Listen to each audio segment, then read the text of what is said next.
Profesores aragoneses han viajado a Noruega, donde la educación se aborda desde una perspectiva distinta a la española. El objetivo es conocer las estrategias que utilizan para enseñar una segunda lengua. El próximo curso, 100 colegios aragoneses se incorporan al nuevo programa de bilingüismo. Las dudas se repetían entre muchas familias de colegios bilingües. Tenemos deberes. Tengo Science y yo no sé inglés. ¿Cómo le puedo ayudar? Así que, al amparo del programa europeo Erasmus+, 10 profesores de 3 centros aragoneses han viajado a Noruega, donde el inglés está integrado en niveles más altos.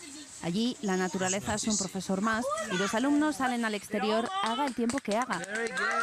Además, aprenden a tejer y cocinar. Porque no lo podemos hacer aquí, vamos a trabajar también de otra manera.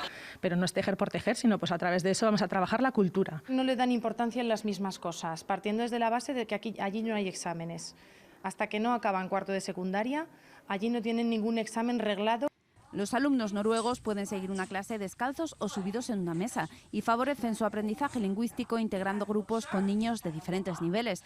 Pero les llevamos la delantera, aseguran, en cuanto a la forma de impartir la segunda lengua, mucho más dinámica en Aragón a pesar de las diferencias culturales. Que ahí hay televisión en inglés que no se subtitula, es que la diferencia es radical, con lo cual vamos a ir mucho más despacio, la forma va a ser diferente de poderlo hacer.